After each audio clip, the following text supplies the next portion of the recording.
Welcome to Desde Cero right from the start with Manuel Longoria. Our guests today are Javi Contreras and John Christensen. Welcome to the podcast, guys. Thanks. Thanks for being here. On this podcast, we will be discussing their book, the book that they wrote, Village Wisdom, 6 Dads' Reflections on Lesson Learned. But first, I want to get to know you guys a little bit, let the public know who you are, and let's start by asking Javi, where were you born, Javi?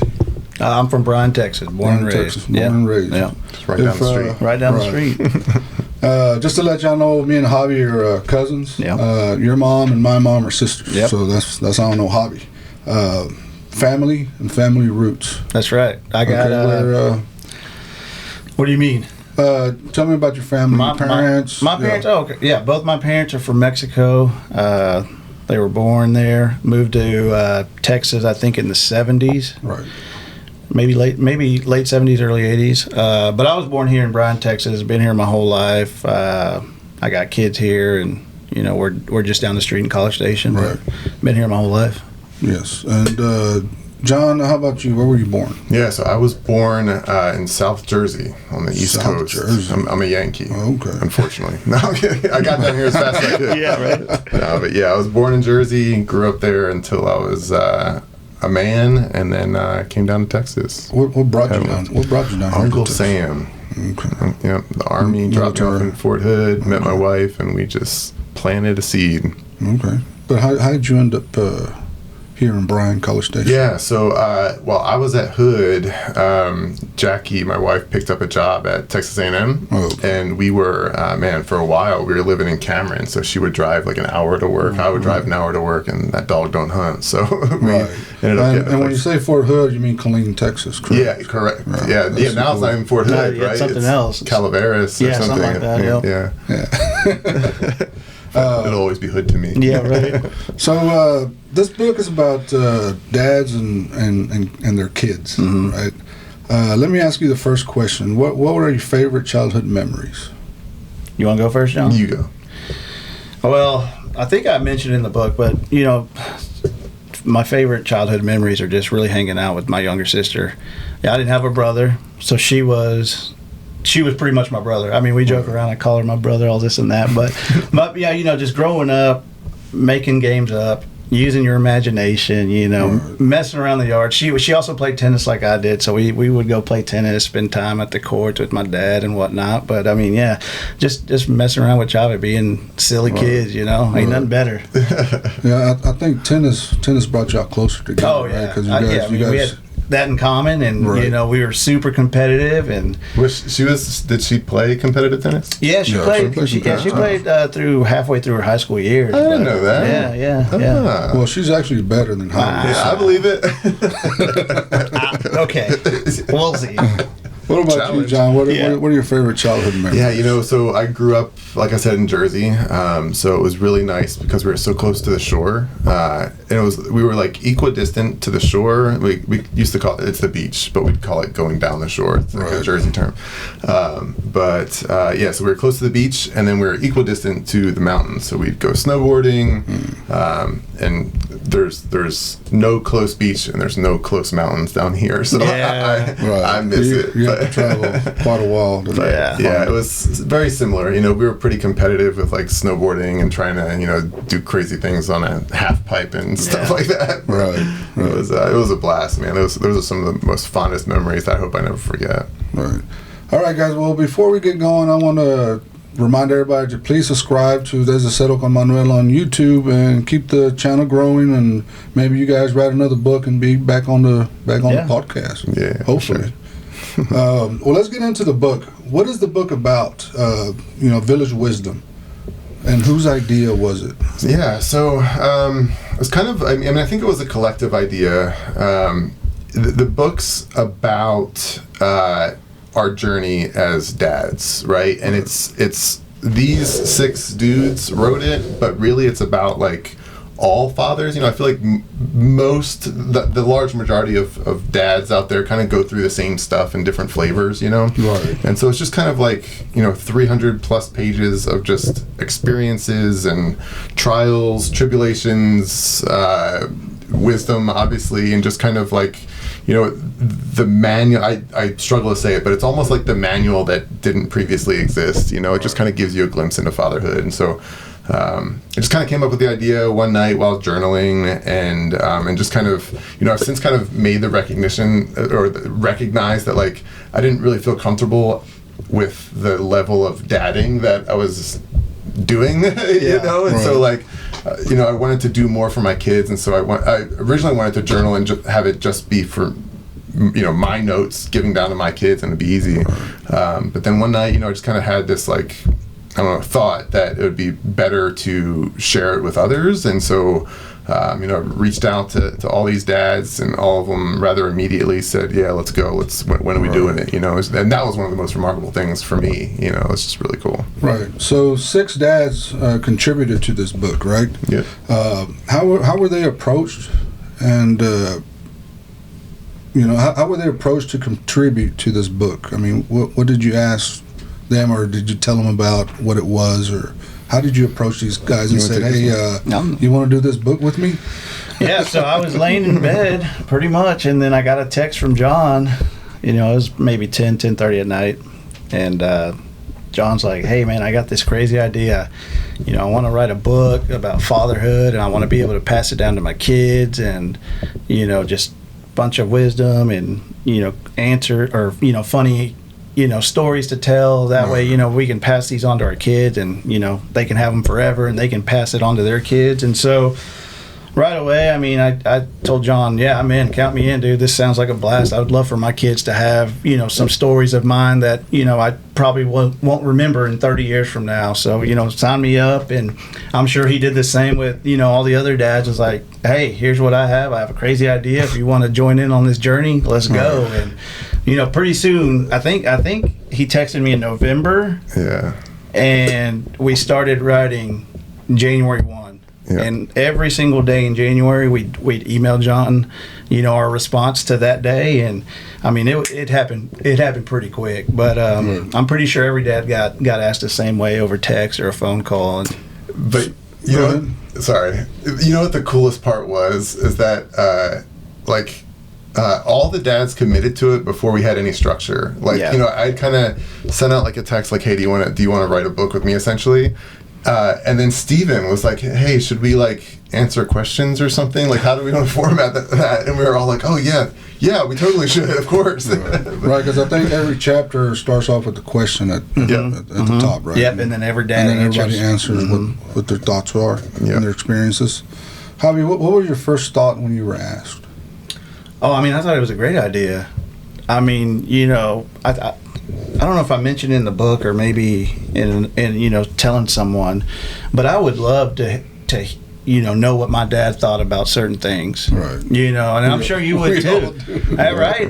But men, especially the age of our dads, they're taught to be tough. They're taught to, be strong no matter what. Don't show emotions, this and that. But I would love to know what my dad thought. So, right off the bat, I'm like, yes, I got to do this because I want my kids to be able to understand who I was at this age. When I wrote this book, I was 36.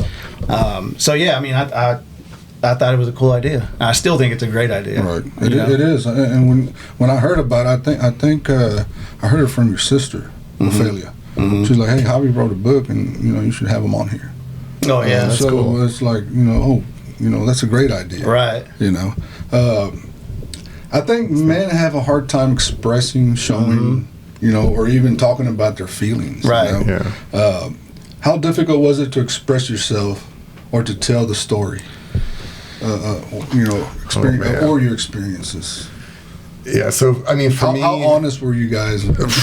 Like for me, I was brutal on a couple of chapters, and I've talked about it ad nauseum ever since it went to the printing house, But I was like incredibly vulnerable because I wanted to be sure that I captured everything in the moment, so that in 10 years when my son goes to pick this up and actually read it, or in 20 years when I give it to him, when he has kids or whatever, I want him to not see like, oh, daddy loves you, and daddy had fun at your soccer game, like, which I didn't have fun at your soccer game. Right. Daddy was sober there. So. But no, I wanted to be as transparent, and I knew that if the more vulnerable that I could be, the more that possibly one of the most significant pieces of this book is actually what's not written. There's intentionally blank pages between chapters, so that like the reader, when they pick the book up, they can answer the questions themselves, right, and then pass it down to their kids. Right. I found myself answering the same questions. Yeah. Too, so. Good. That's awesome. Yeah. And so that was kind of the goal. So it's kind of like an interactive, workbook, I guess. But it's a book that you're not just going to pick up and read and put it down. Like if you want to give it all that it can do for you, if you want to get out of it what you're putting into it, then you're going to answer the questions, right, and pass it down.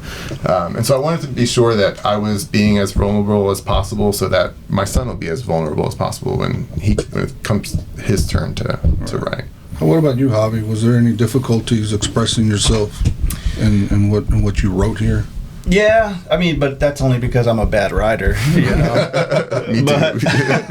But other than that, I kind of like John's saying. I was just brutally honest, and I knew it would ruffle some feathers, right, with some people, and I put it out there anyways. That way, again, like my kids could understand, right, the way I am. Right. What made me who I am, right, at this age, right? But you have to in order to be honest. Right. Like kind of like John said, no one wants to hear, love being at your soccer games or whatever, right? Like, this is for men, or for Jordan. I want him, when he becomes a dad, to be able to read this and understand, like, wow, this is what Dad did for me and Kayla, or right, what he went through to get to where he is, or what makes him the man that he is. Like, I think that's the best thing is for, right, me to be brutally honest, and whether it ruffles feathers or not, I'm doing it, right, and I did it. Yeah, it's too late now. And that's why I asked that question. As men, is hard expressing. Right. Oh, for sure. What you feel. It is. Yeah, there were multiple responses in there that I would type up, and I would stare at the response, right, on the screen, like, do I really hit the send button, right, here? Like, am I really going to put this out there? Yep. But, so, what did you learn about yourself writing this book? What did you guys learn about yourselves? Well, it's funny. The entire time I was a dad, no one comes along and pats you on the back and says, hey man, you've been a great dad, keep it up, right? Right. But we're here answering these questions that have to do with being a father, and you're answering on what you think is a good dad or whatever. And as I'm writing this book, it's just reaffirming to me that I'm doing the best that I can. I feel like I'm being a good dad, and I've never, not that anyone's never, Danny tells me all the time, I'm a good dad, blah, blah, blah. But, right, for me to actually feel it just because I'm writing down, some words was kind of cool. But yeah, that's probably, being reassured that I'm doing, right, a good job was pretty cool. What about you, John? What did you learn about yourself? Man, it took some discipline. Mm-hmm. I'll tell you, like I struggle with discipline and patience. I think like we all do it at times. I think I'm pretty bad at it. But we answered 30 questions for 30 days straight, and each response, it's not like they're a couple words. It's not like, what's your favorite color? Black. Okay, on to the next one. But yeah. So some of these questions are pretty deep, and yes. I think one of the big things that I learned through the process, and there's some sort of like psychological element, I think, baked into this thing, but like a week into this process, and this was like a month long, about a week in, I started to notice that I was spending so much time on the responses, between like half an hour and an hour each day, just thinking about how I father, and what am I doing, and kind of like grading myself.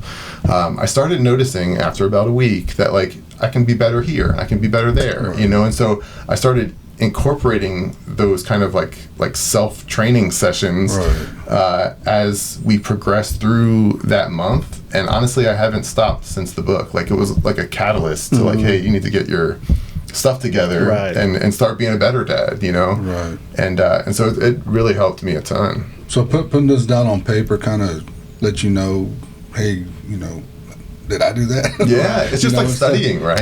Right. It's like when they say, you know, if you want to save money, write everything you spend down, Yeah. spend on the paper. Yeah. And it's like, well, this is what I spend with my kids. Right. Exactly, yeah. Yep. Not money wise, but this is what I do Right. with my kids. Oh, time is worth way more than money. Right. You know? Right.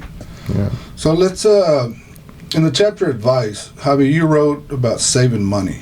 All right. How important is it for kids to be active in multiple things? Because that costs money, right? Yeah. that was your whole thing in that section, in that chapter. Yeah. How important do you guys think that having kids doing multiple things is important? Oh, well, I mean, having kids do what they want is important. I mean, it's going to help them grow. It's going to help them, you know, learn, want to be better at certain things, right? And like you said, everything costs money. Right. So, I mean, I teach my kids now to save their money. Right. You know, Kayla's really good at it. Jordan's not the best at it. But I'm sitting here working with them. I mean, it's important to just save money, and because you never know what's going to happen. Your AC could go out tomorrow, and if you don't have $5,000 to, you know, get it fixed, you're going to be sitting in at a hot house, right? So I mean, you know, not everything can cost money though. You know, you could take a kid to a playground, play basketball with him. Right. You can get a basketball for $15, and go spend an hour with your kid playing basketball, and that'll be the best afternoon that kid's had in a long time, I bet. An hour a week. Right, just an hour a week, just playing basketball. And who knows, by the time he makes it to high school, he's some, you know, superstar because dad spent an hour with him at the basketball court. You know, so not everything costs money, but if you start saving early, start saving often, you know, you might be able to afford a basketball coach or, you know, a decent pair of sneakers or, you know, just something like that. It's just something to think about. I mean, my parents never taught me to save money, Right. and so I feel like I got a late start on that. But I've kind of got it figured out somewhat, and you know, I feel like it's very important for kids to know about finances, about bills, about you know, even a grocery trip that costs money. Right. You know, and it, you know, now a grocery trip's costing 2 times as much as it was 6 months ago, right? Yeah. So I mean, it's just things like that. You know, just saving money. Yeah, You know? it's not us growing up here.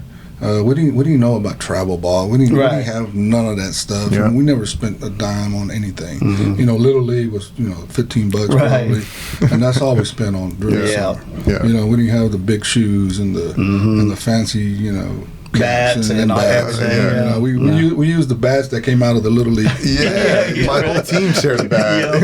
All tinted up. And So I think I wanted to bring that up because I think times have changed and we're able to do all this stuff with our kids. Yeah. And it's important, I think, for them to experience some of this stuff. I agree. And For sure. and that's going to come up in the sacrifice chapter, right? It's a lot that we sacrifice for that. Absolutely. John, on this chapter, you wrote "Mary Smart." Yeah.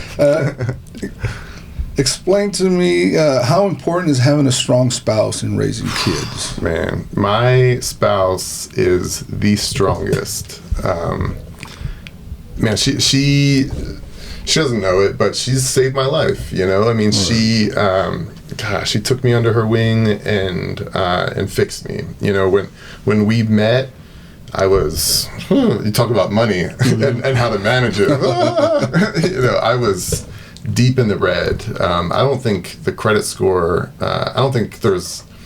You know, I think the credit score stops at like 450, and then my score is like a little bit more to the left. You know, but you know, she dug that out of the depths, and we own a house now. You know, with some land and 2 horses now. 2 horses. Yeah. You know, I was thinking about on the way over here, and so I'm a little bit of a musician too. I'm not a good one, but I think I'm like a gas station cowboy.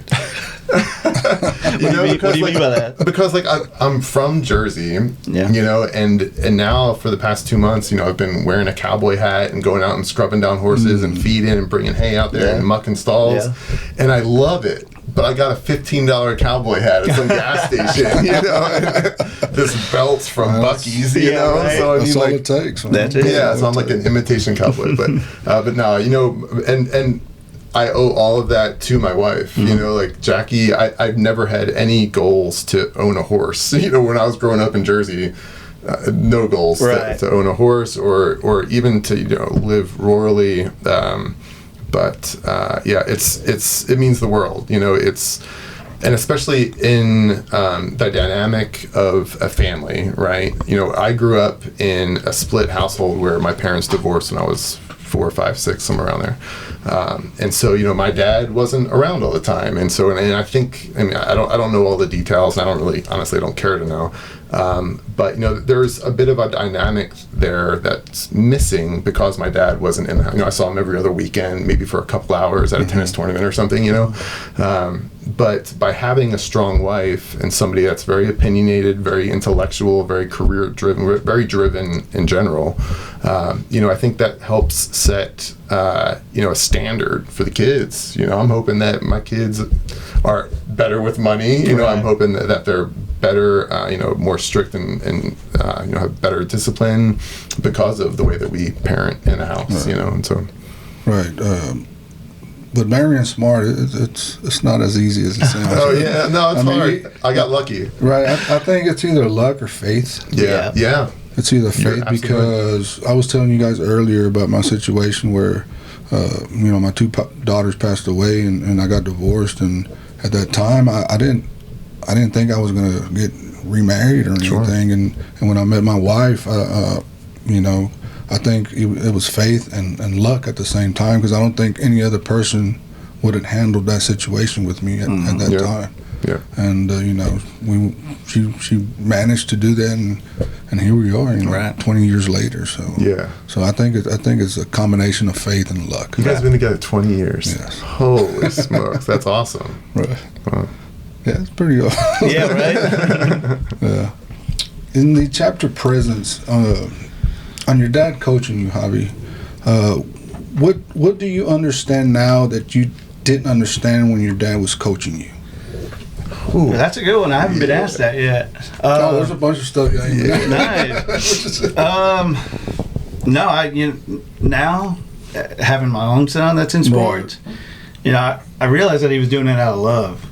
Right. Like even because dads just want the best for their kids, right? Right. I mean, they'll do whatever it takes to give them the best opportunity to do whatever. But yeah, I mean, now I've realized that he did it all out of love. Whether it was, you know, waking up at 4 a.m. to drive me to Houston to play in my 8 a.m. match, you know, whether it was, you know, spending money on getting my new racket strong just before a tournament, you know, shoes, clothes, you know, everything. Right. And again, like, we didn't grow up with much, but my dad found a way. You know, he found a way, my mom found a way, and it was, you know, yeah, I guess now talking about it, I realized that they did it all out of love, and that's pretty damn cool, because that's what I do it for Jordan, all out of love, man. Right, so now you kind of understand where he's coming from. I do. Because of this book, right? Mm-hmm.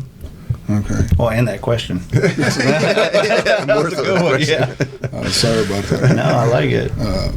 I think you guys touched up on this a little bit, but how present were both of your fathers?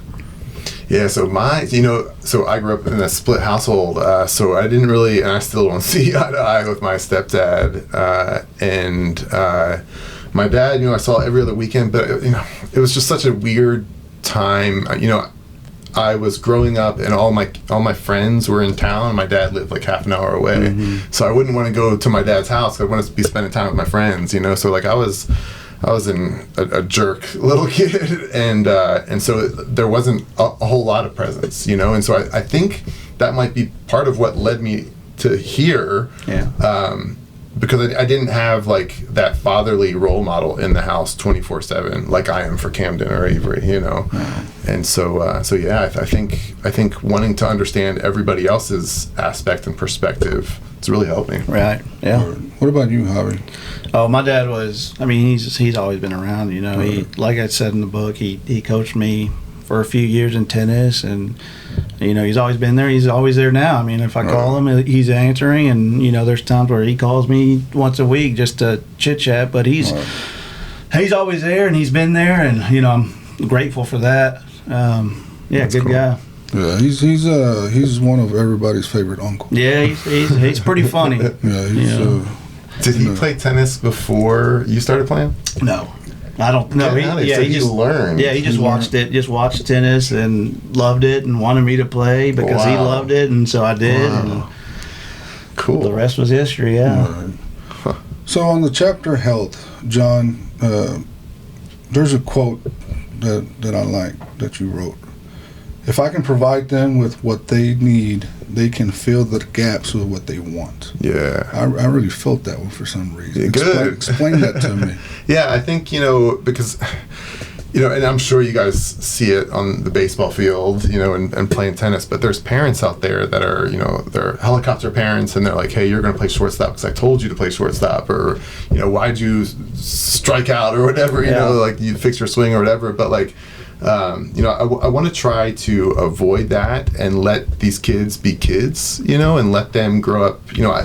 I have goals, but it's not my place to project those goals on my kids. My kids have goals. My dog has goals. Right. And maybe it is my place to project it on the dog. Like, hey, get back in the kennel, but. With the kids, like, it's I want to avoid being that parent that tries to live my dream through my kid. I would much rather live my dream through my own life and let them live their dreams. All right. Yeah, that kind of made me think a little bit. That's good about a lot of things, and it's a good quote, man. Yeah, well, thank you. You wrote, finances are something parents never spoke to us about. That is so true. Mm-hmm. Why is that? Why do parents not tell, or schools, or schools, or anything? Yeah. Why don't parents teach their kids about finance? That is it? Do you believe it's something that they don't want to worry them about, say because of bills and you have to buy groceries, and just like you said, man, groceries are $200, $300 now. Is this something that we don't want to worry our kids about? Do you think that's the reason? It could be that. I mean, not having to worry the kids, but And should we be explaining to them the cost of life? I think so. I mean, because eventually, my goal in life is for me to send my kids off into this world and not have to worry about them, right? That'll never happen. That's my goal. Right. Those are our goals. Yeah, those are But goals. it might not, like you said, it might not happen. I'm always going to worry about them. But what I'm saying is if I can send them off, them knowing like, hey, I'm going to have to budget because groceries are coming up, the electric bill's coming up, this is coming up. Like, I think it's important for them to know, like, hey, I got to work to make money, to live, to do what I want, and that kind of goes back to John's quote about giving them everything they need so then they can do what they want, right? If you give them a solid foundation on like, hey, listen, you can do whatever you want, but you got to cover your basics, you got to cover your mortgage, your insurance, and blah blah blah, and then whatever's left after that, do what you want, right? So I think it's important for kids to know. I wish my parents would have told me about saving money or investing money or anything like that, but they just never did, and I don't know why, and I'm going to change it. I talk to my kids about everything. Yeah, we never learned anything about any financing or paying bills, or I wish I would have known before I bought the 8 CDs for 1 cent. Yeah, right. Sam Goody or whatever. Yeah, right. But I think there is something to that, and I think there's like a delicate balance because obviously you need to teach your kids about a dollar. How far a dollar will go, and if you have $20 in the bank, you should probably put $10 in your gas tank before you put $10 on roadblocks or whatever Fortnite. But it's also, I think it's good to shelter them from the design of money so that they don't like base their worth on money. Like if some kid at school has a $100 bill for whatever reason, they don't think that they're any lesser of a person because that kid's flaunting cash. I just think at the end of the day, I don't want my kids judging themselves based on a number on some account in some app. True. Do you believe that we often get in the way of their goals? Whew. That's a deep one. It just depends, I feel. Well, we know our goals and what we want for them. Right. But do you think we often get in their way of what they really want to do? Well, I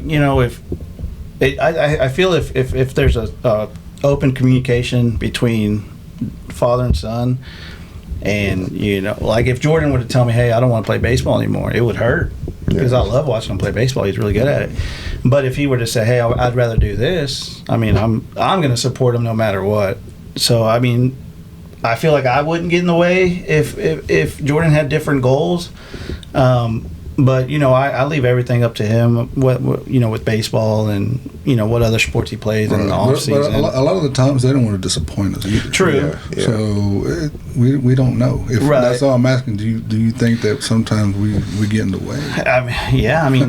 I don't know. I feel like Jordan and I, we can talk about anything. Yeah. I mean, John knows he's around enough to where Jordan will tell me some off the wall stuff, and it's like, dude, not right now, not while people are here. But I don't know. I mean, I don't feel like I am, but I think it's important to protect them. Yeah. But at the same time, so two quick stories. Like for my son's birthday, he's got a go-kart. And, he wants to go fast. And he had friends over, and he wants to impress them. And so he wants to go fast and drift. And he ended up flipping it, But before they got in, we kind of went over, like, the safety protocol. And, like, hey, keep your hands and legs inside at all times. Just in case it flips, you don't break an arm or whatever. But had we not had that little safety brief, and not talked to each other about it, maybe he would have had a broken arm, right. But, I mean, so his goal in that time was to go fast and make it look cool, So I think part of that's like protection.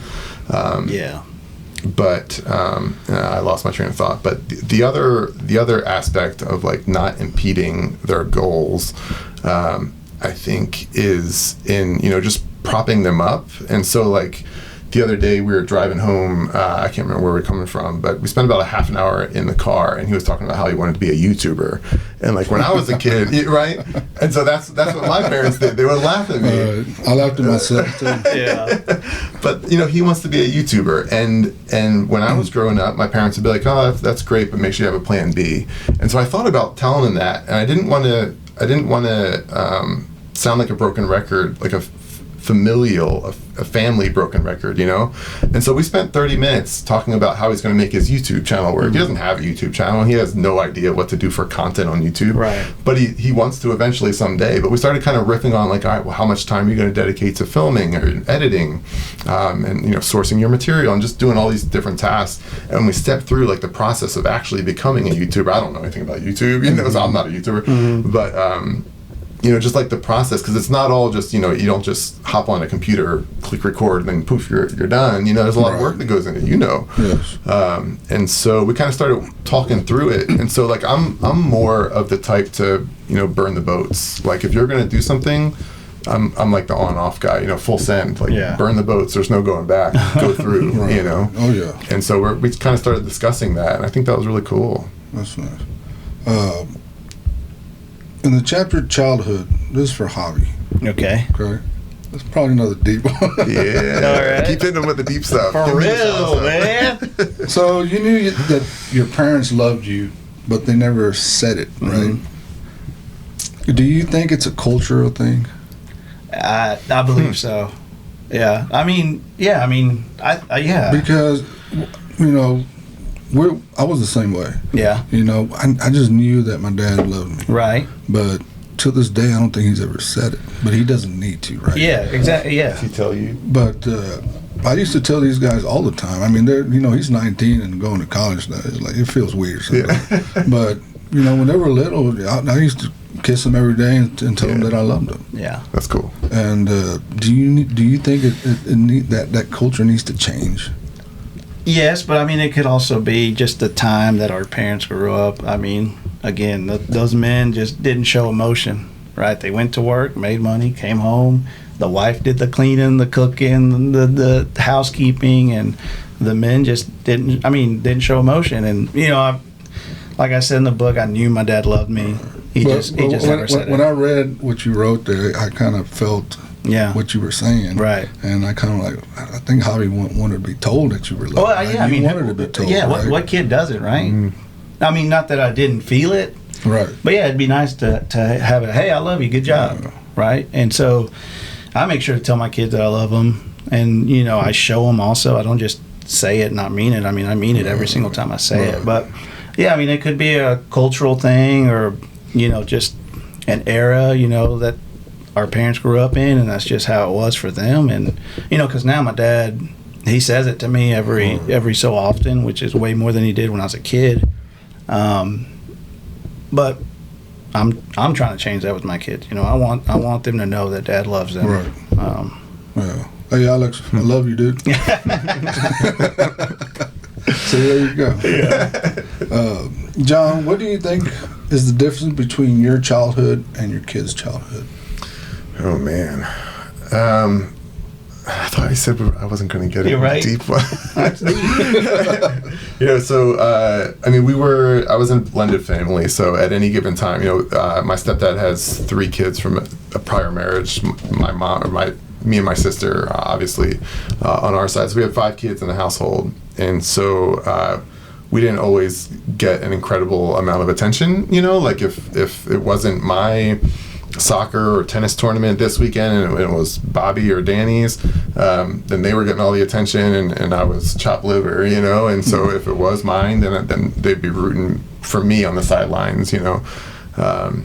But I think it was, you know, and now I'm starting to realize, like, you know, I got 2 kids, and that's, man, my hands are full. You know, I don't stop doing work/dad stuff until like 9:30, 10 o'clock at night, you know. And I mean, maybe I get like half an hour to an hour of like me time if Jackie's passed out, you know, like, and so like, yeah, I mean, I think it's a little bit different for them than my child. You know, I'm a lot more present in my kids' lives, not because my parents weren't necessarily present. They just didn't have the same amount of time. You know, they had to chop it up 5 ways, whereas I only have to chop it up 2 ways, you know. Right. So that's what you do different from...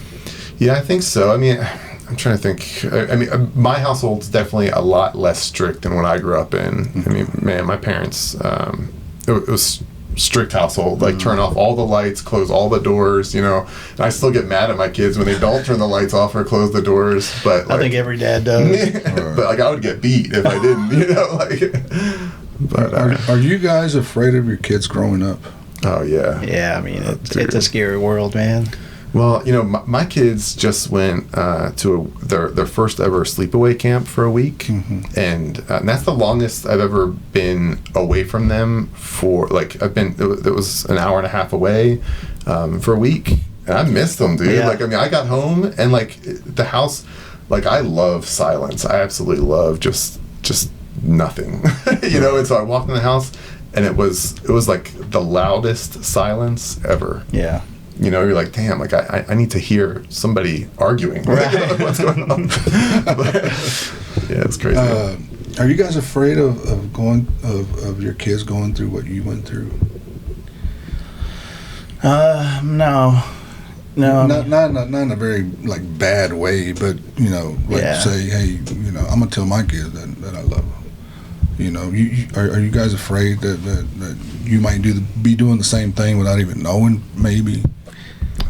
Yeah, I mean, possibly, but I mean, it's being a dad is like anything else. You just got to keep working at it, right? And I mean, no one is perfect. I mean, you can see in this book we have 6 dads, ranging from 60-year-olds to young 30s, and not one answer is really the same. So I mean, it's just a work in progress being a dad, right? So if you feel like you messed up here or there, you know, just try to make it better the next time that same thing happens, or it's gonna happen. Right? Yeah. No one's perfect. Nobody's perfect. No, it's gonna happen. Yeah. So. When I was like a teenager, and at that time, my siblings already had kids, so I would imagine, well, what are my kids are going to look like? Yeah. Did you guys ever imagine as a young adult, what are my kids are going to look like, or what are they going to be like, and how close did it come to that? No, I know.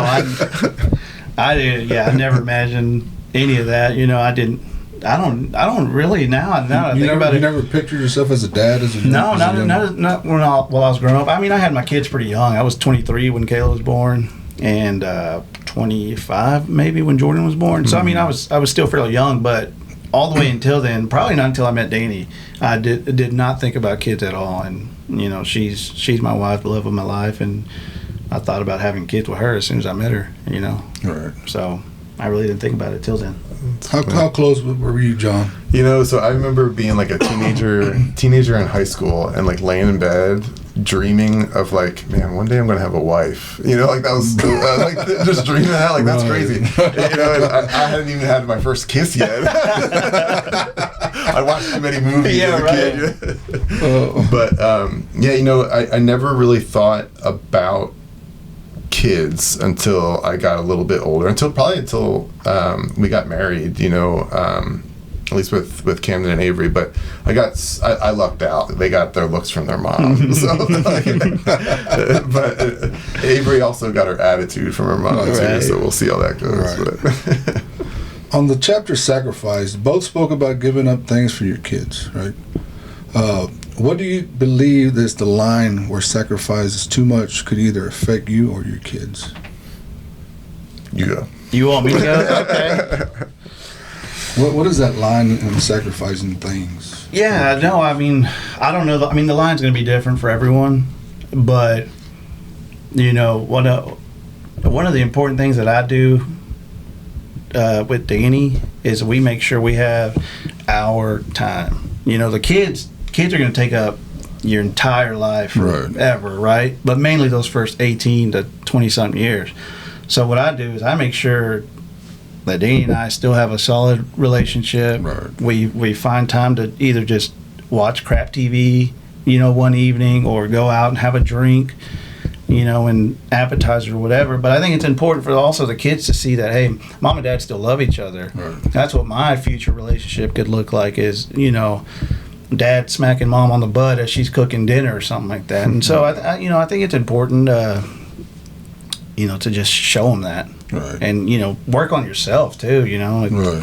Everything's a work in progress. I mean, everything. Right. John, what do you think that line is, sacrificing? Man, and giving up things for your kids? Oh, for sure. But and also like, so yeah. So I think for me, the sacrifice has been time. Like I want them to see that, like, oh, dad's out there doing this or doing that, you know, or he's on the sideline or he's in the bleachers, you know, that kind of thing. Because like I said, like there's, especially, man, school's about to start, which means all the extracurriculars are going to kick back up, and it's going to be, you know, daughter's doing this on Monday, Tuesday, Wednesday, son's doing this on Wednesday, Thursday, Sunday, you know, and just nonstop. And so I want them to see that, like, we're constantly on the move, you know, that we're giving up our time. And, you know, I mentioned it before, but like time is, you know, I'm banging on the door of 40 right now, which is kind of like scary for me. But you know, like it makes me like just kind of reflect back on what's valuable in life, and like it's, for me, it's not money. You know, for me, it's time, and like, you know, it's the most finite resource that we have. And I want them to know that I'm spending my most finite resource on them, you know. And kind of getting back to that gas station cowboy type idea, you know, like I want them to see me out there at night till it's dusk, you know, see me working with the horses, see me feeding them, see me working to keep grass so it doesn't get muddy in the winter, you know. I want them to look out the window and be like, oh, dad's out there playing the guitar again, you know. I want them to see me like actively engaged, you know, because I remember like, you know, walking into my stepdad's office, and he'd be like just farting around like on a computer or reading the newspaper or whatever, magazines, because back then they didn't have phones. You know, there was no way to kind of like entertain their mind, you know, creatively. But I want them to see that I never have idle hands. Do you sacrifice so they don't have to? You know, working extra hours, you know, doing all this extra stuff so they don't have to say, hey, well, you know, you need to get a job if you want to afford this. You know, is that part of that sacrifice that we do for them so they don't have to, so they can focus on maybe school, so they can focus on going out with friends or whatnot. Do you think that we do that? We sacrifice because so they don't have to sometimes? I mean, for me, like that's what we're doing right now. Right. You know, like with this book, with this show. Hey, everybody. You know, this is all going to be around long after we're gone. Mm-hmm. And so I look at this, and again, this is like the time investment that I was talking about, but like the fact that they're going to watch this when I'm no longer here. Yeah. Like that's cool, man. You know, they're going to get to understand what their dad thought. You know, we thought we were putting it in the book, but it's limited to 300 pages. We could talk for weeks. We could book your whole podcast up. We could just talk about this for the rest of the time, and we wouldn't scratch the surface, you know, because we're so.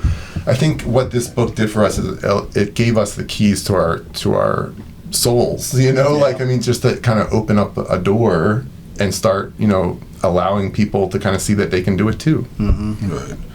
Do you think it's not a sacrifice but an investment on your kids?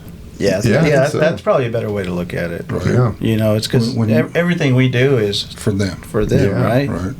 So that's how I always saw it. Mm-hmm. You know, when I would, you know, buy this for them, or hey, you know, he needs an extra computer for this. Right. You know, it's not a sacrifice for me. It's just an investment for them. Yeah. That's a good way of putting it right there. Reframing it. Mm-hmm. Rewrite. Yeah.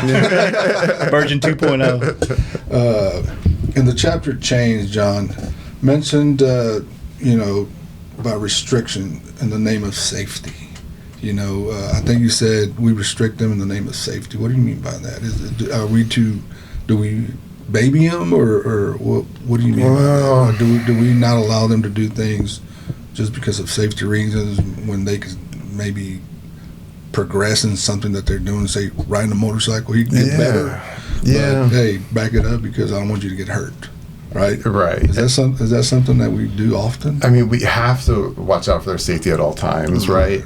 And so I think, you know, when we all grew up, like, humanity was just kind of a little more naive, right? Since we've grown up, and now that we're all dads, you know, there's this little thing called the internet, you know, and now everybody is in your back pocket, you know, and so having access to, like, oh my gosh, there's not only is there one, you know, creepy white van with free puppies and candy that drives around Pennsylvania, apparently there's 50 in Bryan, you know. I mean, so I think having access to, you know, the things that are going around in the world today, you know, the same stuff was happening back then. You know, we were running around pounding on doors until the streetlights came on, and those same vans were floating around the neighborhood, you know, but now we know about it. And so, like, you know, we have to, it'd be stupid of us not to, you know. I guess the question is, are we too careful with our kids?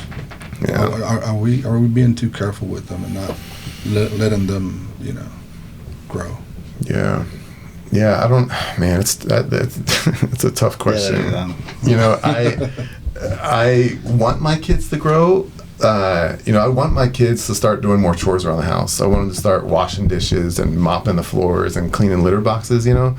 But I see the way that my kids wash the dishes, and they make more of a mess on the floor than there is, you know, in the sink. You know? So, like, I don't know. It's a judgment call, I think. Honestly, for me, I mean, I don't know. I want to hear your answer though. On being too careful. Yeah. What? I'm gonna say right now that I am or was again because of what I went through. I didn't want to go through that again. Gotcha. And it was more fear than anything. It was more fear of me going through that emotions again, or through that trauma or anything like that. So I was careful, and I had to learn kind of to, you know, let them fall. Yeah. You know, let them play in the dirt. You know, let them go. You know, even as teenagers, you know, let them go fishing. Or, you know, let them go to the movies with his friends. Or, you know, my mind was always in a bad spot with my kids. So I had to learn a lot. It was a struggle. You know, and I think that's going to come up in the struggle chapter. But it was a struggle. Javi, in the change chapter, or the chapter titled Change, you wrote that you regret not finishing college. Why was that important to you? Back then, it wasn't. I mean, I didn't. Right, but now that you say you regret not finishing college. Yeah, I mean, I just I worked outside for most of my life, and if I had a college degree, I probably wouldn't be working outside. You know, but is it because you wanted your kids to see that you went to college, or is it something for you?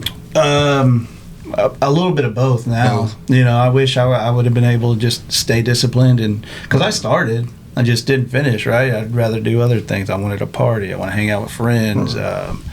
And maybe that's because I didn't hardly do it, growing up. And once I was out of the house, I was able to do it. But no, I feel like it was for me and for my kids to see that I was able to do something. But it's not. I don't regret anything.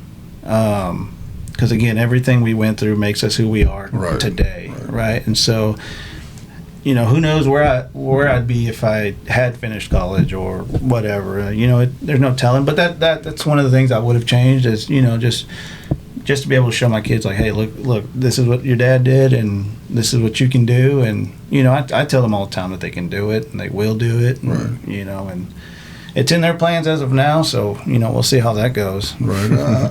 I don't think that it's important for like a parent to have to show their kids what they did. Yeah. But we can let them know that hey, that it could be better if you did. Right. That's all we can do as parents, I think. Mm-hmm. Right. Chapter struggle. Okay. What are the real struggles in raising kids? Because I don't think that when I read what you guys wrote, and you wrote, oh, we have to travel here and travel there. I don't think we really say what we struggle as men, right? And the struggle doesn't have to be physical, right? Mm-hmm. Like my struggle is letting go. Yeah. Our children growing up, getting old. Those are struggles, right? Making sure that they're going to be okay. Yeah. Those are daily struggles as men. For sure. And a lot of people don't understand that.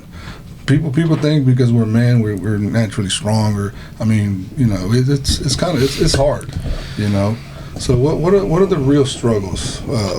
They don't have to be actually physical, right? So what are your actual real struggles? And that goes back to the beginning of this podcast. As men, I don't think we're expressing exactly what we want to say, right? So what do you think? What do you think of the struggles that you didn't write in this book? For me, and you're just like extracting this from me because I don't think I put this in there. But for me, it's patience and temper control. Mm-hmm. I can fly off the edge of a switch in no time, and those kids, they draw it out of me sometimes. They'll be arguing. It'll be a bad day for me, and I just walk in there and blow up, like a fuse that's half lit already.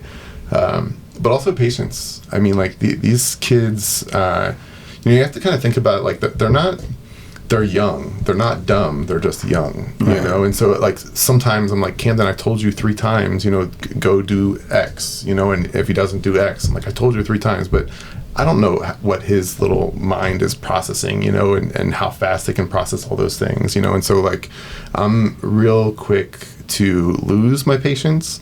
But I'll tell you, like it's my ability to be patient has been increasing ever since having kids, but it still has a long way to go. It's a struggle, right? It's something that you got to go through. Oh, right? What about you, Javi? What are your real struggles? What didn't you put in this book that's a struggle? Yeah, I mean, for me, I think it really is just talking things out. Whether it be with Danny or the kids now, but I feel is it finding words to say? Yeah, I'm not able to, especially when I get mad, so most of the time if I'm mad, I'll just keep it inside until it blows up, and then, Danny gets the brunt end of it, and, I feel bad for 3 days later. Right. She's like, what are you talking about? Dude? That was 3 days. But, with kids, with little kids, as they're growing up, like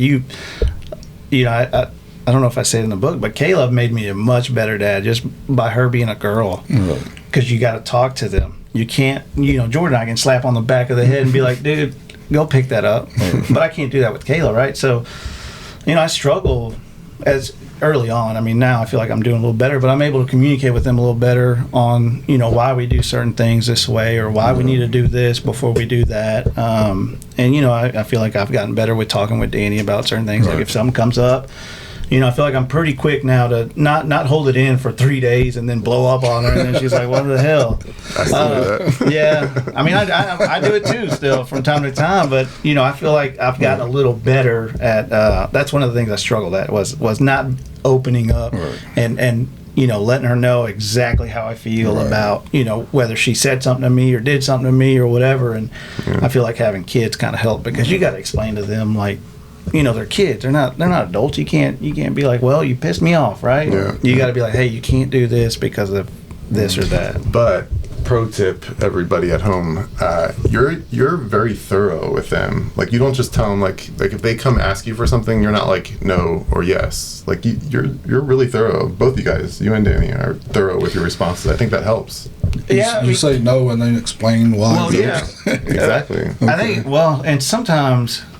If Jordan or Kayla ask me something, I feel like if you respond with a question and they sit there and have to think about, well, why doesn't Dad want me to do this? Yeah. And I'm like, and then they say it, and I don't even have to answer the question for them. They already know yes or no, right? And it could be about anything, but, I think we're that way just so we can get the kids to think and try to figure out, because I'm not always going to be there when the kids are in their 20s, 30s, 40s. I'll be a phone call away. But, for them to be able to sit there and talk things through on their own with me right there, I think it helps them out. And I feel like that's why we do what we do with them, and it seems to be working. Right. It's almost like training wheels on a thought process. Yeah. Yeah. Have your kids made you a stronger person?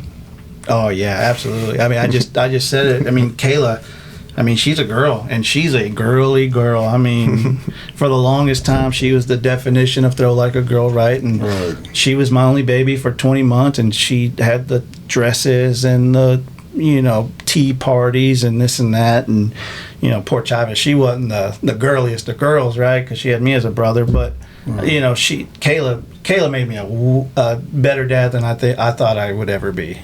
And again, it's because she's a girl, and you got to talk to them different. You got to play with them different. You got to, everything's totally different. And so I think I love her for that. She made me a much better dad. John? Oh, man. They've definitely made me stronger. Part of that, and I think I did mention it in the book, but I don't want to be that like pushover dad where if somebody comes over to take Avery out on a date, I'm like, all right, well, yeah, have a good time, see you later. I want to be the type that like, hey, what's your intentions with my daughter type deal, and I want to be intimidating. I want this dude to fear me, which is funny to think about now. Like I want a 7-year-old to fear me. But they've motivated me. Yeah. For sure. Yep. How has technology changed the way you parent? Cell phones, tablets, internet. Oh, it's all around. Right. Yeah, Xbox. How has that changed the way you parent? Dude, I don't know. I don't know how I would parent in the 90s when, computers were just starting to, come around. I'm not sure, but you have to parent a little more. Right. There's a lot. I have to be more vigilant. Yeah, there's a lot of information right there in their pockets, and so you got to be able to communicate with your kids and let them know what's weird and not weird. And you got to be smart. Yeah. Back in the day, like we didn't have those little phones, so like if my mom told me something, she's right. Right. Obviously, mom said it. But now, like, if I tell Camden something, I know he's going to go Google it in his room. So that's not true. I got to be on point. Right. Santa Claus is not. Yeah, right. Oh, man. So how do you guys deal with all that? Do you have I don't know how young your kids are, but as young teenagers and young kids, well, do you restrict them? Or do they have a certain hour or no? But here in this house, cell phones are up at 9 o'clock. Oh, really? Maybe not for Alex, but he's already. Yeah. For Alan, he's still in high school, so yeah. It's My wife is very strict with 9 o'clock. Was it 9 o'clock? 11? Well, not She told you 9 and told them 11 just to keep you happy. Communication. Yeah. No, we try not to make it taboo. Right? Because if you tell them, hey, this no cell phones or no TV after a certain hour, what are those kids going to do? I mean, what did we do as kids? We did it, right? Yeah. So we try not to make it as taboo, as some people do. But Kayla and Danny have a great relationship. I mean, it's a pretty dang good one. Kayla tells Danny everything, and I feel like Jordan and I are working our way towards that to where I can trust him on his cell phone or on a computer or on YouTube, whatever.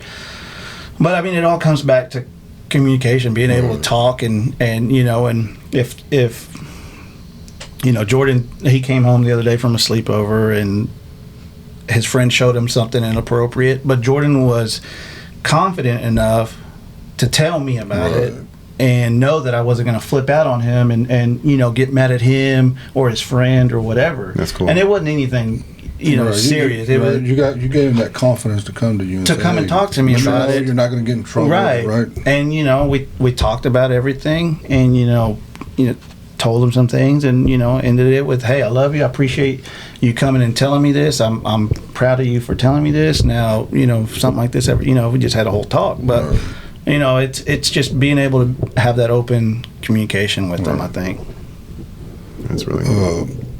Okay, what do you worry about the most as a father? Damn. I mean, everything, every day, right? I think, am I enough? Yeah. That's I think about those 3 words every day on my drive to work. Yeah. Like what I did last night, was that enough? And I for a long time I compared myself to others. Like, homeboy got a new car, I got to get a new car. Homeboy got a new guitar, I got to get a new guitar. But now I think, and honestly, this has been like a creative outlet for me, and it's kind of just opened the floodgates. And I think ever since this book, I've kind of realized that the only person I'm competing with is the guy that I was yesterday. Yeah. And so I think by me asking myself every day, people have different routines, like, they'll imagine or just think about what they're grateful for when they're brushing their teeth in the morning or whatever. But I have that 20 minutes of time between my house and work where I can think about, was I enough the day before, and how do I beat that today? Yeah. And that kind of just sets the foundation for the day going forward. Right. How important is it for your children to see you happy, to let them know that you guys are okay? Because sometimes they can tell that you worry about things. They can always tell. They can tell that something's wrong. How important is it to let your kids know that you're okay? I try not to let things carry over to them, whether it be something at work that's happening or something, anything, traffic, getting pissed off on the road. I try not to let it bleed over onto our relationship. But, it's important for them to see me get upset. It's important for them to see me love on their mom. It's important for me to see Jordan see me do the dishes, right? Like, it's important. So, I try to stay happy for them as much as I can, but there's times where there's going to be days, right? We and there's days where I'm like, hey, I'm going to my room, I'm going to bed, and it's important for them to see that too, right? But there's also days where we're outside in the backyard till 10 o'clock at night, or in the cul-de-sac playing basketball. So I feel like it's important for them to see every side of you, right? Because eventually they're going to grow up and be like, well, my dad never showed this side of him to me, so I'm going to go hide it from my kids, right? And then that's when things get a little crazy.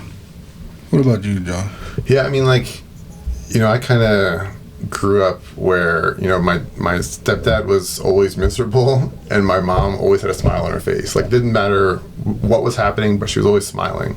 And so I think that's the opposite of what you're doing. It's if my mom's always smiling, she's not always happy. Obviously, she's not always happy, right? So, how do I know if she's mad or angry or sad? And so, equally, but on the opposite end of the spectrum. Like if my dad's always grumpy and mad, like how do I know he's ever happy? Right. You know, or like or fulfilled. You know, I don't. You know, and so I think there's an equilibrium somewhere in the middle.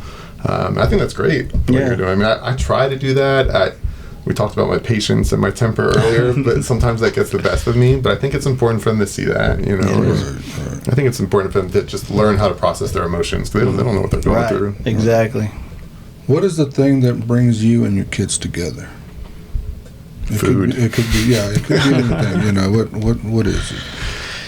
Well, right now, me and Kayla are watching Gilmore Girls, so that's fun. Dude, I love this show. It's actually kind of fun. But no, I mean, I have my own little thing with each kid, and you know, it's not like what is it? What is the thing that brings you together? TV with Kayla. I mean, you know, because she does cheerleading and things like that, and I don't know much about it, so I'll support her, but you know, I don't know much about it, so she'll find a TV show and we'll watch it. Or you know, with Jordan, it's anything sports related, whether it be basketball, football, baseball. I mean, that's our thing, and we just do it. So pretty much sports. Yeah, sports for me, and TV for me and Kay.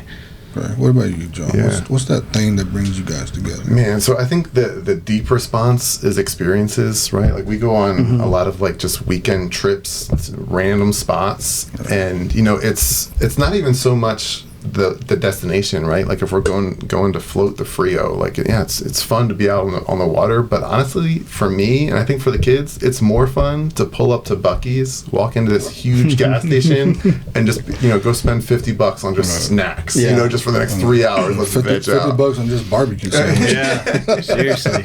Well, these days it'll be about a quarter pound of jerky, but you know, I think but outside of the deep stuff, you know, man, Camden and I played Roblox last night. I have never laughed so hard in my life last night. We were crushing these kids, but bonding over video games, boy, that's my thing. Yeah. I love tech. I'm a nerd. Favorite movie to watch together? Oh, dude, all time. It could be when they were little until now. Yeah. Where's my man card? Yeah, right. No, I don't know. What was it for us, Alex? Was it Madagascar or Madagascar and Transformers? Transformers. I'm at Moana. Moana. I don't. You know, we really don't have a movie that we just sit down and watch. I mean, when Kayla was younger, it was Aladdin for her and I, but it's been a long time since we've seen that. But no, like I said, we're into TV shows right now, that's kind of where we're at. But I don't know. We don't just have a movie that we're like, hey, let's just pop it in and you know, hang around to. What band or music brings y'all together? Is there something that you guys, you know, turn on when y'all driving somewhere and everybody agrees to one thing? And, you know. My family has the most diverse, eclectic taste in music. I mean, you got Jordan, who will listen to anything from Fito Olivares to Eazy-E to, I mean, you name it, he has it in his playlist. Kayla, we don't, you know, I guess we all take turns. That's something interesting that I'm going to have to think about next time we go on a road trip to see what we're listening to. I think usually it's like today's hits or, I don't know, you guys listen to a lot. We listen to everything. I'm telling you, it's every nuts. Category. Like you got me, I listen to country, rap, and you know. But like back to back, you listen to a country song and then we have jumps to Spanish. Jumps to country. Everything. Yeah, all of a sudden Eazy-E's on and everybody's like, we're jamming. It doesn't matter. It's pretty wild. Wow. Ours, like, you know, we're pretty fond of music. Like we have music. I was just talking about this the other day, but we have music playing probably 80% of the time that we're home. Like there's something pumping through those speakers, and I think that's really helped. Like my daughter's gotten into singing, and I think it's because she was exposed to so much music so early on. You know. Yeah, for us, it's always been Matchbox 20. If you look at the podcast I put up there, it was a podcast about our concert for Matchbox 20. Yeah, cool. And we did a whole 45 minutes of Matchbox 20. Do you guys cover Time After Time? They didn't do it that night, but they do. So they do. Man. I've heard them do it. What do you hope your readers get from this book? Go ahead, John. This was your idea, man. I mean, honestly, I hope they get as much out of it. Well, honestly, more than we put into it. Obviously, because of the blank pages, you know, and just kind of the generational passing of it.